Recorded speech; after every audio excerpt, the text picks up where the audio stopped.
Hello friends, नमस्कार। मेरा नाम विनायक वर्मा है और मैं एक रियल एस्टेट कंसल्टिंग फर्म को चलाता हूँ। इस वीडियो में हम बात करेंगे, जैसे आप कभी कोई अपनी प्रॉपर्टी को बेचते हैं, लेट्स से रेजिडेंशियल प्रॉपर्टी आप बेचते हैं, तो उसमें आपको कुछ कैपिटल गेन होता है और साथ में आपको कुछ पैसा उसमें कभी कभी कुछ कैश फॉर्मेट में भी आता है।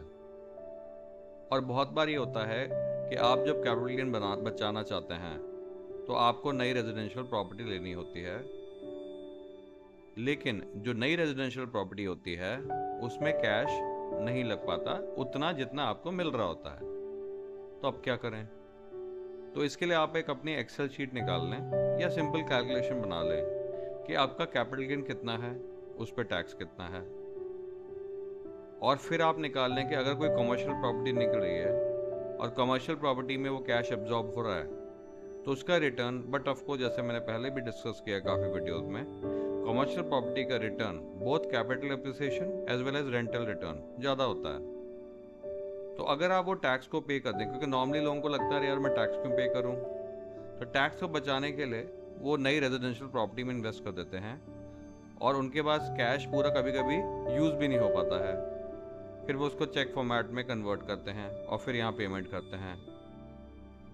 इससे बेटर ये है आप क्या करें, दो कैलकुलेशन बना लें कि अगर आप रेजिडेंशियल प्रॉपर्टी में टैक्स पे करते हैं वो कितना है, और फिर कमर्शियल प्रॉपर्टी बना लें कि जिसमें कि आपका कैश भी कंजम हो जाएगा और आपका रिटर्न भी बेटर हो जाएगा।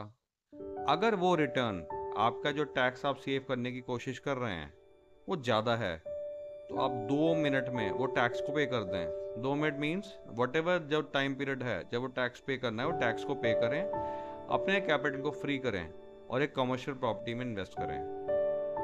कमर्शियल प्रॉपर्टी में एक वार्निंग साइन में क्या देना चाहता हूँ, अगर गलत इन्वेस्टमेंट हो गई तो आपका पैसा ज़ीरो हो जाएगा, यानी जो इन्वेस्ट किया वही रहेगा, चाहे 5 साल निकल जाए या 10 साल। फिर कमर्शियल प्रॉपर्टी चलती है लोकेशन पे। लोकेशन मतलब प्रोजेक्ट की लोकेशन तो अच्छी होनी ही चाहिए, बट जो आपकी शॉप की लोकेशन है, अगर ग्राउंड फ्लोर आप ले लेते हैं, फ्रंट साइड फेसिंग है, उसकी फुटफॉल अच्छी रहेगी, क्योंकि जितना भी जो भी शॉप आपके आई से ज़्यादा आप देख सकते हो, मतलब कि जितने ज़्यादा लोग उस शॉप को देख सकते हैं उतने विजिट करेंगे। तो ऐसी कोई लोकेशन ना ले लें शॉप के अंदर जहाँ पे कोई विजिट ही नहीं हो रही, क्योंकि फुटफॉल कम होगा तो वहाँ पे रेंटल रिटर्न कम होगा, कैपिटल एप्रिसिएशन कम होगा। तो आई होप ये पॉइंट आपको समझ आएगा और आप स्टिक नहीं करेंगे, क्योंकि मैंने बहुत सारे क्लाइंट्स देखे हैं जो कि स्टिक कर जाते हैं कि नहीं नहीं हमें टैक्स सेव करना है, हम क्यों पे करें, ये 5 लाख रुपए टैक्स जा रहा है। अरे अगर 5 लाख रुपए टैक्स जाके आपको अगले 3-4 साल के अंदर, मैं कहता हूँ 15-20 लाख की गेन हो रही है, तो वाई नॉट, आप फिर इन्वेस्टमेंट को अपना मैनूवर करें। यही तो स्ट्रैटेजिक प्लानिंग होती है, इसी को तो रिस्ट्रक्चरिंग कहा जाता है, इसी को तो कहा जाता है good planning for your future. तो इस पॉइंट को समझें और अप्लाई करें। हमारे साथ जुड़े रहें, सीखते रहें और आगे बढ़ते रहें। अगले वीडियो आने से पहले और जब तक आ रही है तब तक हमारे साथ जुड़े रहें। नमस्कार, थैंक यू सो मच।